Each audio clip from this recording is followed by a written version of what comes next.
next on All Access. I'm Dan Roach in Foxborough, where the injury bug has hit the Patriots at the most inopportune time. I'm Scott Zolak, and in our Player Spotlight segment, we'll focus on a player who had himself a career day. 45-40. I'm Mike Reese, and I'll give you the perfect Patriots formula for a win over the Jets. And I'm Steve Burton. Those stories, plus a Super Bowl hero, return. Stay dedicated, believe, trust yourself. All Access is next.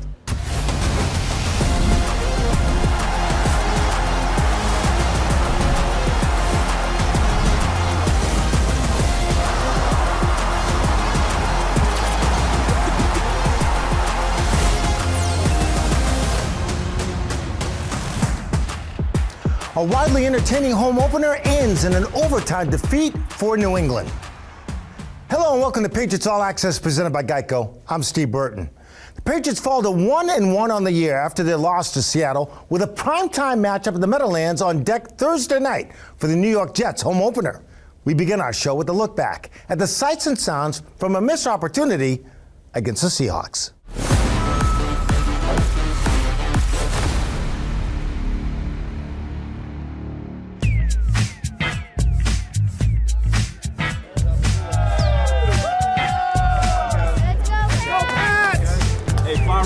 Fun, man. It's ours for the taking, man. We got a lot of plays in this circle right here to be made.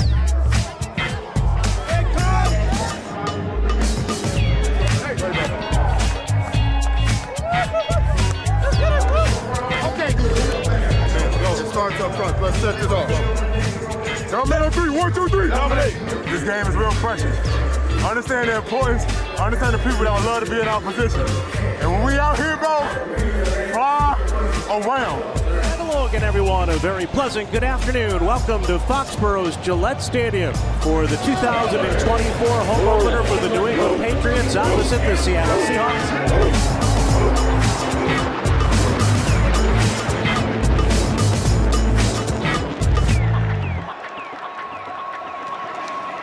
Geno Smith, deep drop, stands in, he's pressured, he's hit, tries to move forward, can't escape. Down he goes. Keon White coming off 2.5 sacks, leads the charge for New England.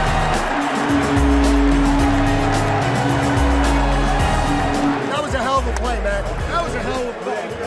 Hey, we played it. I'm good. Like, whatever y'all do is loud. Let's do it. You know what I mean? Brissett from the gun, takes the snap, dropping back, 4-man push. He's flushed to his left, he's got running room. He'll throw it nonetheless, and he finds Henry again across the 10 to the 5-yard line, and eventually shoved back. Hey, that's it, 7.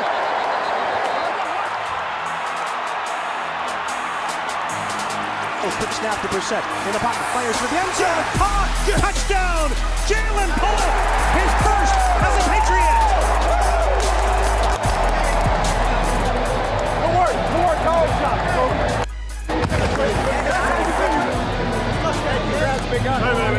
That's it. Now we're talking. Shotgun snap, long ball down the left side, wide open. Metcalf in stride at the 20 by his lonesome, high step into the end zone. Big play, Geno Smith to DJ Metcalf. A lot of football left. Let's go play great ball now. Hey, all right, you with me? Let's not overreact. Coaches included.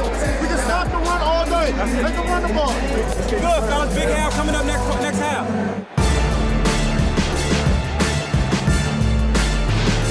Handoff for Ramondre, runs through a big hole left side across the 40, breaks a tackle at the 45, and he drives the pile past midfield.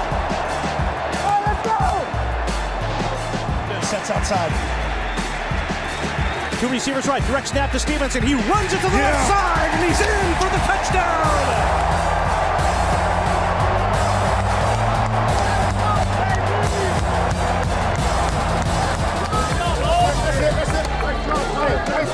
Hey, set the tone. Take that. Take him to the hill. Let's go. Shotgun snap to Brissett, shovel pass to Gibson. Runs away from a defender somehow. Sprint past the 35-40. Going to the 50. Chased by 3 Seahawks to the 35-30. And caught and tackled across the near sideline.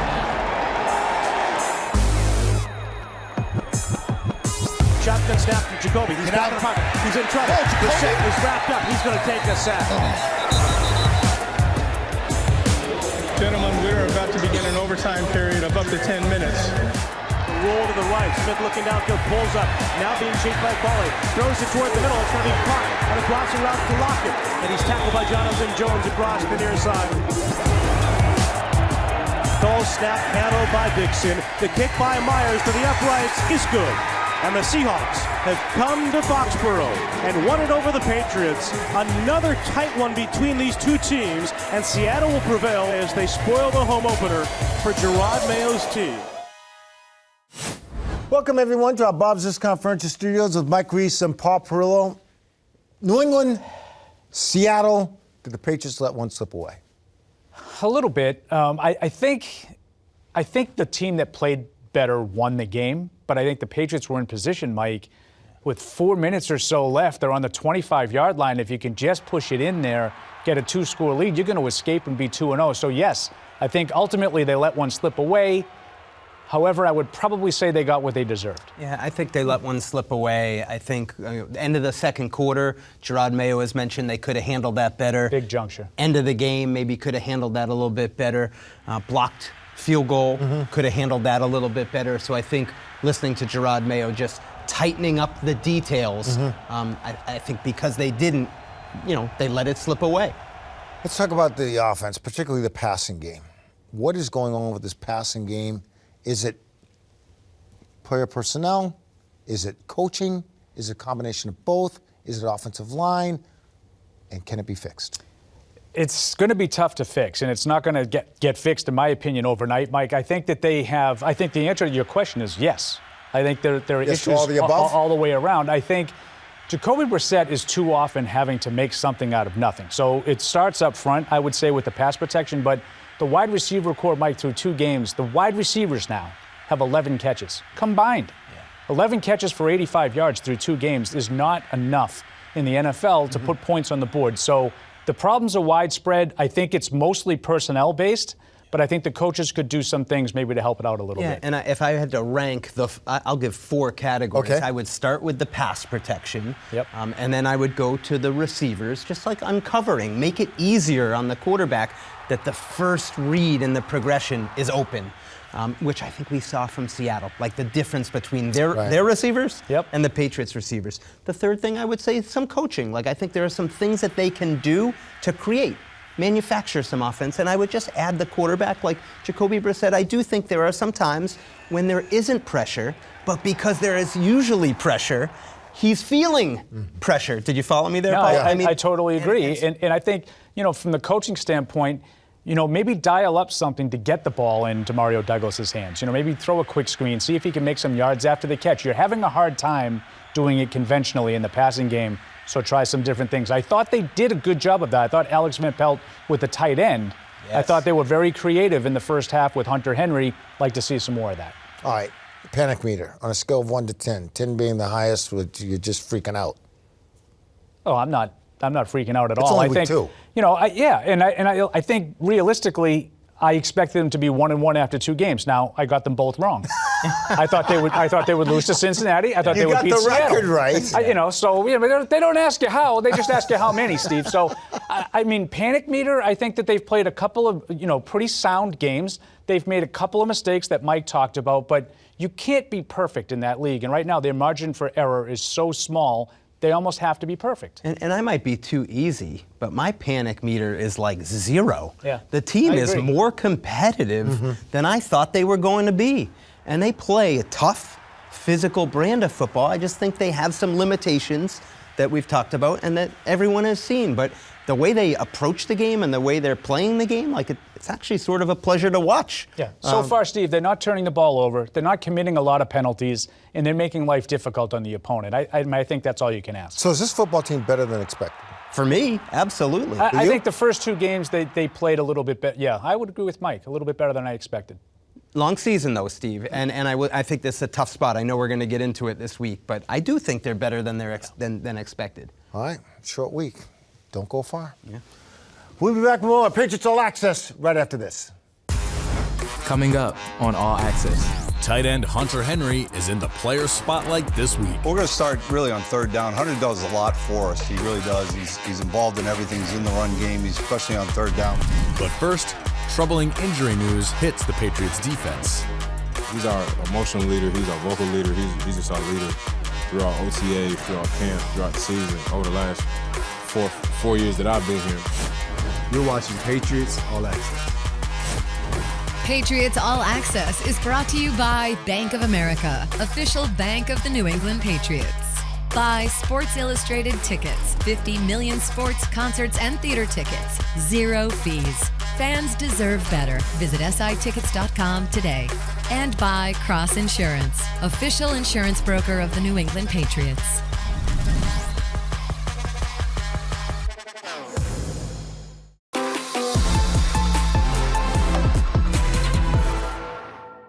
Welcome back to Patriots All Access. Time to sit down here on a short week as we get ready to play the Jets. Jerod Mayo joins me now, and just seemed like you missed an opportunity against Seattle. Maybe many opportunities throughout the course of the game. Your thoughts on the game in general before we get to the Jets? Yeah, my message to the team, and it's been the same since the spring and training camp, is you never know which snap is going to be a game changer. Right. And, you know, there were about 10 plays in that game where I felt that we could have put them away, and we failed to do so. And so we let them hang around and ultimately lost the football game. Like last week in Cincinnati, 4th and 2. Jay Jones doesn't make that tackle. You know, they keep moving the football. So, okay, in my opinion, the sequence of the game for me was Gibson gets the long run. You guys are driving down inside. You get a 2-yard run, then a 2-yard run, and then the sack comes. Yeah. Now, I know you missed the jumper on the field goal block, and maybe that was blocked from the 20 if you kicked it from the 20. Yeah. But is that a situation you talk to your team? Hey, guys, we've got to be better here. You got to understand no sacks, no penalties. Yeah, we call that the no sack zone. We don't want to work backwards at any point in time, especially in the red zone. And, you know, it was unfortunate, but hopefully we learn from those mistakes and move forward. You've talked a couple times, the last couple press conferences about the passing game. You need to take shots downfield. You need to get Pop Douglas involved more. Is this a manner of scheming things, maybe adding some new route combinations, or do you guys like what you have and you just got to be better, whether it's timing up front, timing with the quarterback, timing with the receivers? You know, for me, you know, Pop is one of our best receivers. He gets open. We just got to give him the ball, and you know that's through coaching and also through executing on the field, and hopefully we can get that done this week. So do you see him open in several situations? Oh, yeah, I see. Okay. Not only Pop, but I would say some of these other receivers are open. Now, in saying that, there's a balance there. Sure. You know, we ran for, you know, almost 200 yards, and we controlled the football game through playing good defense in the running game. But I do think to loosen things up inside, we got to start taking more shots down the field. Seattle came out, warm day. They went up tempo on you guys. Did that affect you defensively at all?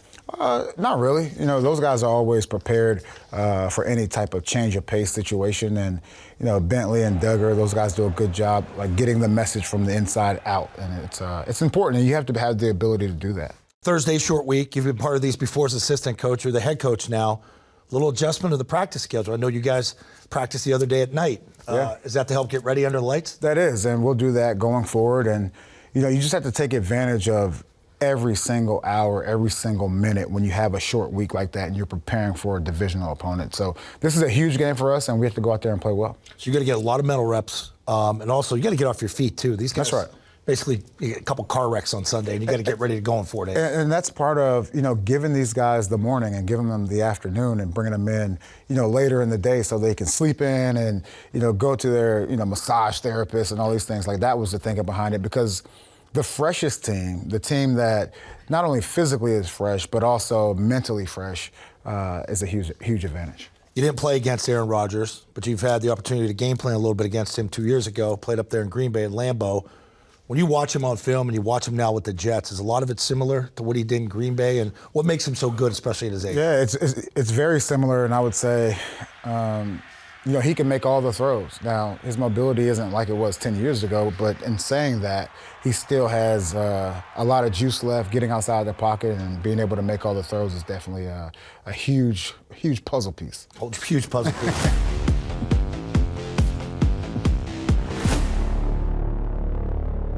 All right, Jerod, time now for Ask You Almost Anything, and Jeff has a question for you. He says, you're the hero to a lot of people. Who is Jerod Mayo's hero? It could be anybody. Or do you have multiple? Yeah, I have multiple. You know, I'll start with my grandfather. He was a chief master sergeant in the military, and there was a time there where, you know, we didn't really have a male influence in the home. but he kind of assumed that role until my stepdad came into play. So if I had to say someone, my grandfather, and then also my mom, we spend a lot of time together. We talk almost every day, and I just love it. How many times did you talk to her this week?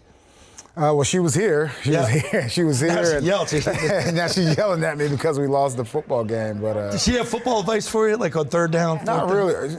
So this is a relationship business, and my mom understands that, and she always has things that I should think about, which, she's a great sounding board for me. All right, if you want to ask the coach a question, just like Jeff did, you have to go to @patriots.com/askcoach. You'll be back later in the show. We'll do some Mayo, a little side of Mayo. All right, hang tight. More Patriots All Access right after this, and then we'll see Jerod later. Welcome back to All Access, presented by Geico. Can New England bounce back on a short week to face a division rival? Dan Roach is here to explain the challenges. If you're looking for a silver lining after an overtime loss to the Seahawks Sunday, there's this as they ready for Thursday night football. Yeah, you get a chance to get that taste out of your mouth rather quickly, so we're excited. We're excited to get back out there. Unlike Week 1, Sunday's loss featured mistakes and missed opportunities at critical times. You see things that you want back when you watch the tape, and so, like I said, just getting back to the tape, talking with the coaches, meeting as a group, and just kind of fixing the mistakes that we had from this week is going to help us next week. Injuries are an unfortunate way of life in the NFL, and the Pats lost captain Juwan Bentley to a pectoral injury this week. He's our emotional leader. He's our vocal leader. He's just our leader throughout OTAs, throughout camp, throughout the season. Over the last four years that I've been here, man, he's just been the guy that everybody could turn to when they're down. On the positive side, the offense has run the ball for an average of 178 yards per game. Just how physical we are. We can move the ball. We move the ball well. And we run the ball well. Our offensive line is doing a great job. I feel like we just have to finish in the red zone. Meanwhile, the Jets come in at 1-1 thanks to a win Sunday at Tennessee in a game where Aaron Rodgers threw 2 touchdown passes. He's a veteran quarterback. He knows what he's looking at over and over. I think it'll come down to us just making plays. These games typically come down to fundamentals. Offenses don't have a lot of time to put in a lot of new plays, and it's going to see who can execute a basic game plan per se the best. This is the 6th Thursday night meeting between the Patriots and the Jets, first since 2014. The Pats in the previous 5 games, a solid 4-1 record. See if they can continue that in New Jersey come Thursday night. In Foxborough, for Patriots All Access, I'm Dan Roach.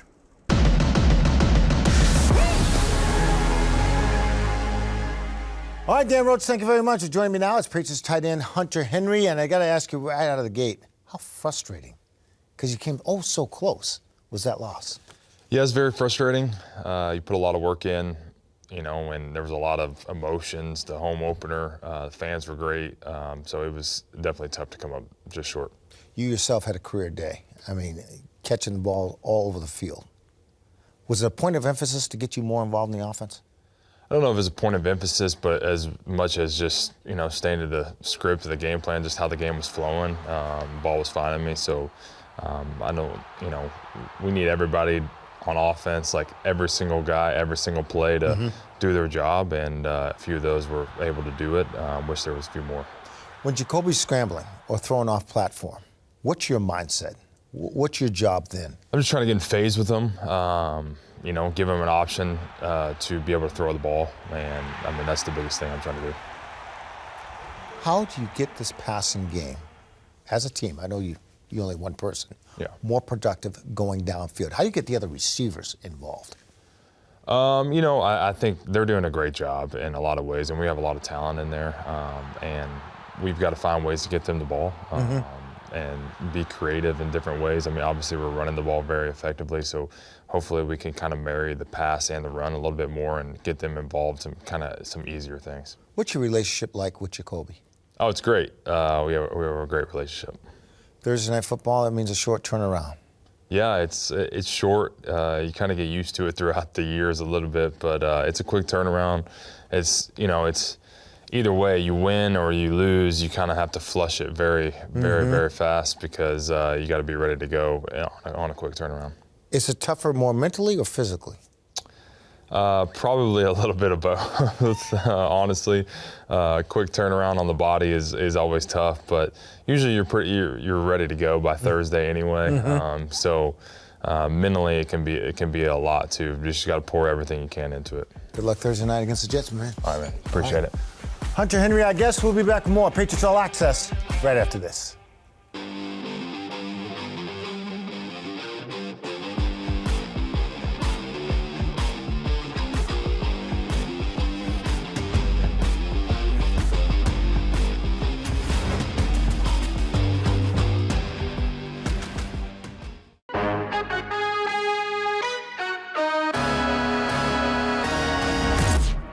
Tamara Brown, and this week we're at Leominster High School to let Coach Gates know he's Coach of the Week. Coach Gates deserves this award because he puts us in the best position to win games. He puts in a lot of effort to make sure every player knows his assignments. He puts so much effort and so much time into this team, and he makes it feel like family. You guys played with that tenacity and that indomitable spirit last week to pull that 36-35 win, and that's huge. You got a great coach that's talking, and he's talking the talk, and he's walking the walk with you guys, and it's amazing. So I want to say congratulations. Coach, come on up.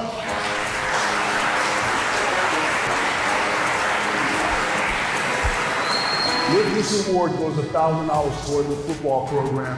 I want to say congratulations. Keep up the great work.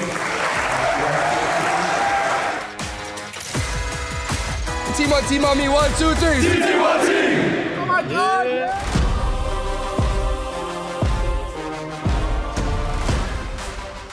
All right, welcome back to Patriots All Access. Time now for our player spotlight, where we take a look at a player when he's making some winning plays, and we got a special guest for you today. For all you Boston sports fans, remember Jack Bicknell, longtime coach, going back to his BC days, his son Bob Bicknell. Bob, thanks for joining me today, bud. I appreciate it. It's awesome. Right? Obviously, Bob's the tight end coach, so we're going to look at Hunter Henry. Had a big day on Sunday. What are we going to start with? Well, we're going to start really on third down. Hunter does a lot for us. He really does. He's involved in everything. He's in the run game. He's especially on third down. But here we got a 3-by-1 concept where we're just trying to kind of get a situation where they have a two-man concept over here, out here, but Hunter is the big alert versus man coverage. So we got a little bit of a man zone look. It looks like man here, so Hunter becomes the alert. I think Jacoby did a real good job of seeing it. And really, Hunter's just going to run up here. He's going to win across the field. He has all this area to win. And I think he does a really good job of getting there and getting across. And really, to see it, when he breaks across, he's got to be flatter than that defender. So he really sees it. He could be anywhere on that angle or in this angle, but does a great job of flattening off. Great throw and catch, and really a huge third down early in the game. Experienced tight end does that. Maybe a young tight end, when you say break it off flat, takes it upfield, ends up being intercepted. The defensive back's able to jump it, That's right. I mean, he has unbelievable experience. He's a very intelligent player, and he works extremely hard getting ready for every game. So he's done a really good job with that. All right, this one's almost unloading the kitchen sink here. Great call by Alex Van Pelt. Yep, this was a great call, great timing, really, of the call. And again, we ask Hunter to do a lot of different things, and really Hunter and Austin Hooper both do an outstanding job at different jobs in our offense. And a lot of times they're in pass protection. So now this is going to be starting as a pass protection here, and then we're going to really get a screen off of him. So Hunter's supposed to set him. He really wants to be about 1/1000, 2/1000, and then lose him inside, which he does a real good job. I thought he was a little quick. I think that Jacoby felt that, got the ball to him, and then really by landmarks, we want to be on the inside edge of the numbers. The linemen all know that. They do an outstanding job of blocking, and then really watch Ramondre here running downfield. I mean, this is one of the best, in my opinion, one of the best running backs I've been around. And he is flying down the field to go help him block. And so, that becomes a big play. It's 35 yards. It's a guy that can run. But it's all set up, really, with kind of the way he set it up with the pass protection. Great call by Alex, and the timing and the spacing. Great call, timing and everything. And nowadays in the NFL, linemen can't cut outside the numbers, right? So you got to get out, you got to wall them off, so you need to be a little athletic there. Yep, right. He did a great job. All right, now this is a fun one here, because really you guys don't have a fullback, and a lot of fullbacks are sort of being phased out of the league, but he ends up being offset here outside Ramondre. Talk about this block he has. Right, well, we're asking him to do a lot of different things, and I think Austin Hooper does a good job on the backside. But Hunter is really kind of playing the fullback position for us. So he'll do that from back here in the backfield. We'll have him here in the backfield. We'll have him up in there. So he does a really good job here, and you can see it. He gets up, and not to go through too much of the play, but he's going to block this guy. And I'm just going to tell you this. Watch the left tackle. Watch these two guys right now going up. Watch these two guys, and then watch the whole play, and then obviously a great running back. But this is Hunter leading on really a will linebacker. Now, he is a big nickel, but it is the will linebacker. He does a really good job of getting it out.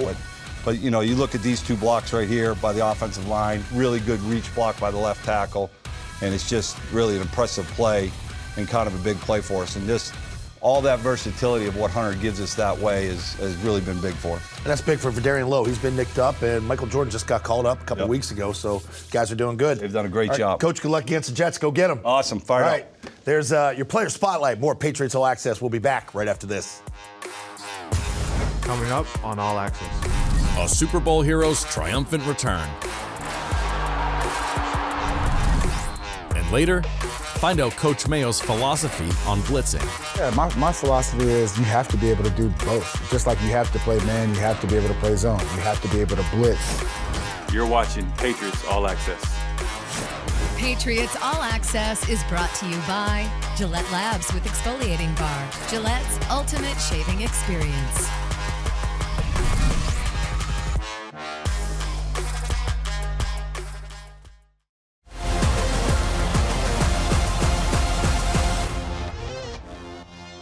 Favorite thing to do is eat. I gotta eat. I'm a big food guy, so that's one thing that I love to do. Oh, I would have pasta in the morning, lunch, and dinner. I would make sure to go ahead and I can eat chicken Alfredo 24/7. And what I'll do is put a little Tony Chachere's on it. I'm from Baton Rouge, Louisiana, so I love to make sure I have a little spice to it. Yeah, look at me, look at me. Look at me, look at me. Look at me. Great question. I'm a big Flash guy. What I want to do actually is end up being an actor for Flash, just because I just like what he has going on, and then also I feel like I got the personality to end up doing that as well. So I would love to be Flash in a movie and also in real life. I actually was in the band in the 8th grade in Fort Campbell, Kentucky, and I played the trombone. I was like first and second chair, guys. I was actually pretty good. However, I played football as well. So as you guys know, you can't be in the band and play a sport at the same time. Look at me. If I wasn't playing in the NFL, I actually think that I would end up being in the music realm. I was around music for a very young age. My dad had an MPC, so I always listened to music. I always learned how to end up recording myself, producing, doing things of that nature. And I just love the way of music and how it comes together from the start to the finish. I don't know. We've played Aaron Rodgers whenever he was at Green Bay, so I would definitely say he's one of the top guys that's been in the game for a long time, and much respect to him. But then also I would say Josh Allen. He kind of knows what to do in certain situations. If things aren't there, then he definitely know how to use his feet and make plays extend, and he's not scared to throw it up to some of his big-time players as well.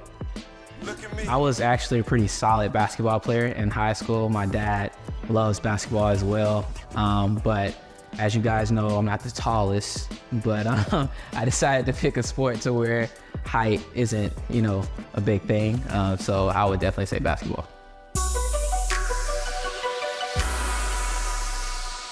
Welcome back to All Access, presented by Geico.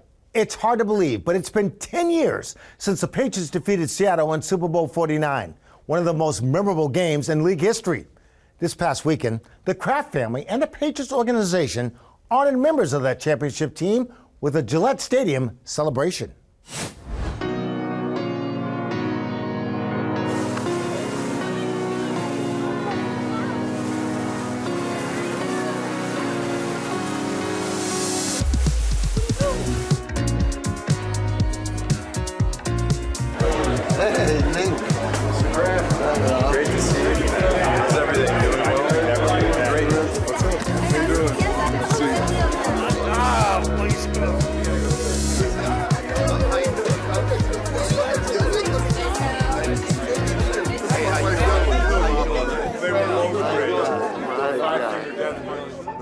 that we had this great celebration because of all of you 10 years ago.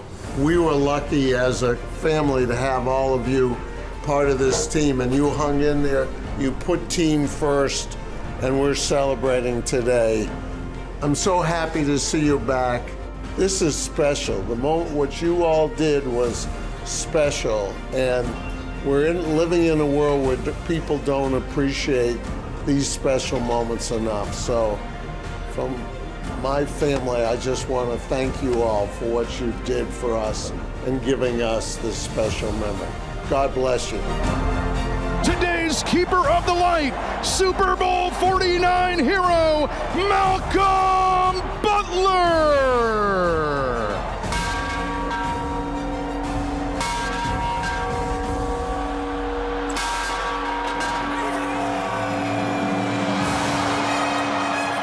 Fans, please welcome back to Gillette Stadium, members of the Super Bowl 49 championship team. Foxborough, we're back. 10 years later to celebrate the epic Super Bowl 49 victory. I'm here with my teammates. I want to say congratulations to every teammate here with me, coach, support staff. It took every single person on this team to win a Super Bowl. Love to see all my old teammates. A lot of blood, sweat, and tears, a lot of time. So to come back and to celebrate 10 years later feels amazing. Gives me some goosebumps. I feel like I can still go play, but then I realize I'm 40. A lot of hard work. Stay dedicated, believe, trust yourself.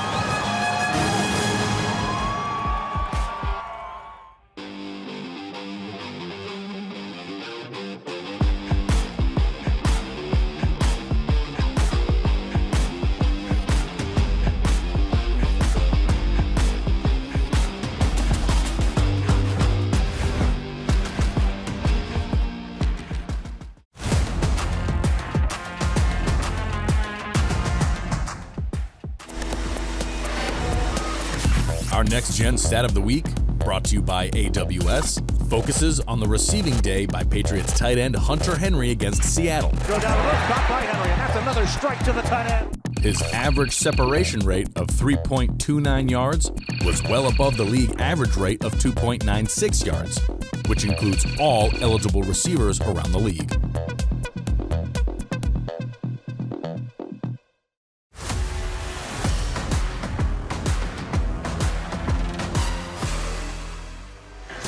Matthew Slater's final game as a Patriot player ended in disappointment as the Jets snapped a 15-game losing streak in beating the Patriots 17-3. Ball gets away to the end zone. A game sealer for New York. Today, the Jets have high expectations as they are coming off Aaron Rodgers' first win as the Jets quarterback.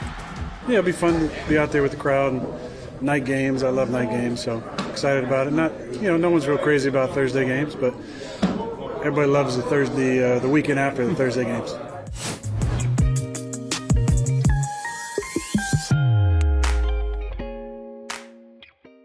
Welcome back to Patriots All Access. Time now for Side of Mayo, brought to you by our friends at Hellman's. We'll talk to you about blitzing philosophy. What is your philosophy about the blitz?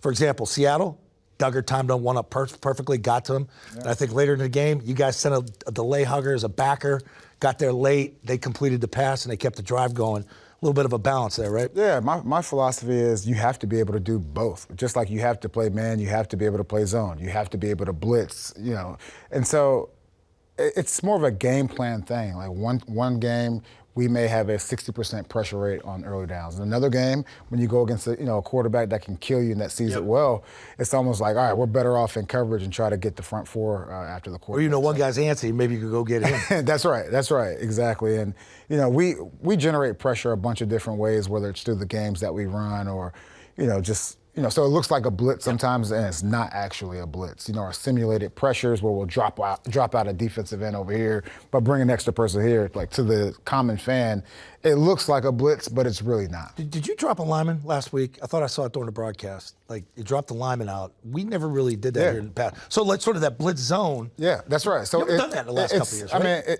Look. guys like Keon, or we've done it a lot, but guys like Keon, is he a lineman? Is he a defensive end? Is he an outside linebacker? We really don't know. And so having that versatility is definitely a huge part of the puzzle. That's good seeing him play too. All right. Hey, back in the division. Good luck Thursday night against the Jets. Appreciate it. All right, there you go. More Patriots All Access. We'll be back right after this. Patriots All Access is brought to you by Bank of America, official bank of the New England Patriots. By Sports Illustrated Tickets, 50 million sports, concerts, and theater tickets. 0 fees. Fans deserve better. Visit sitickets.com today. And by Cross Insurance, official insurance broker of the New England Patriots.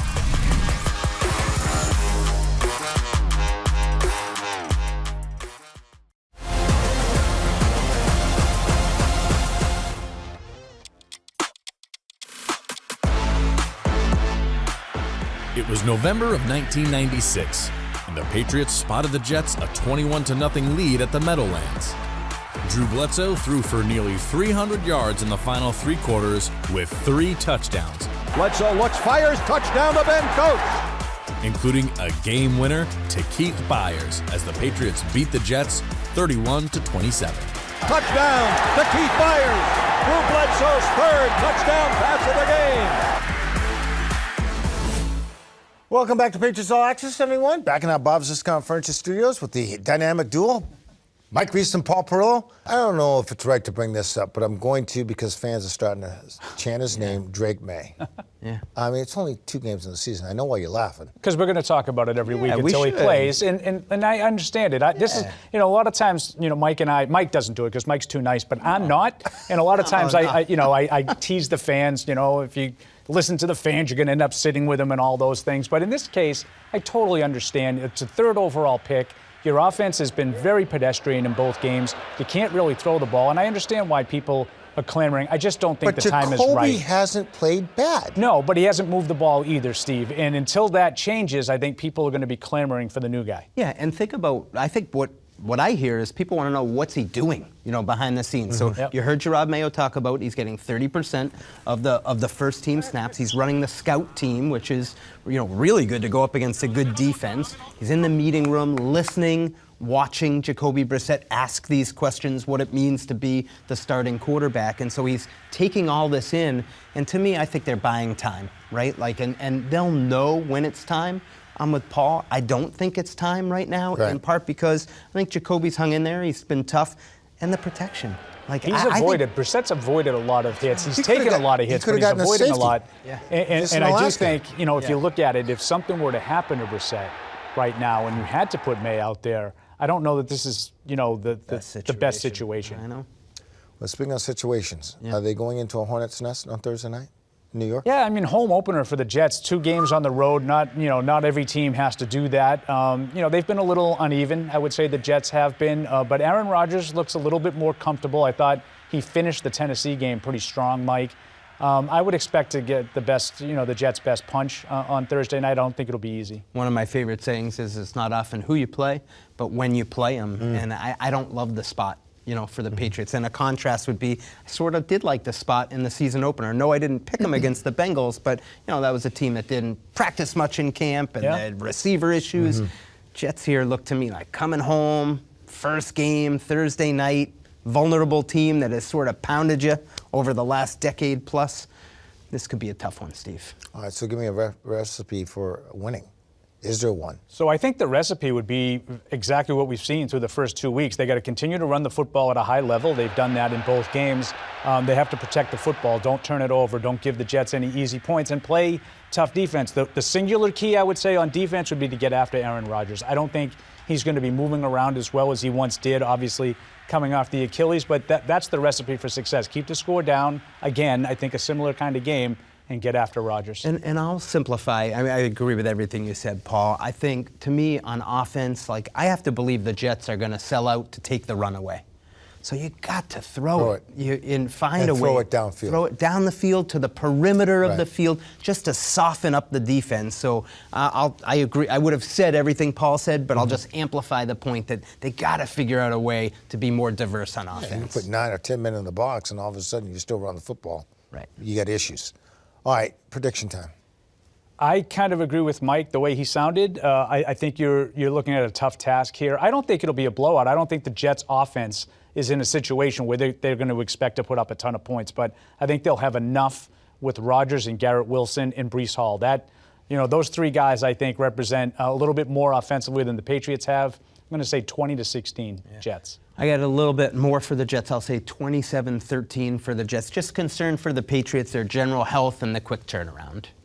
I think, We're getting that look again. Well, I am giving you a look because even though it's a short week, I think they go after Rodgers. They're going to have to go after Rodgers to win this football game.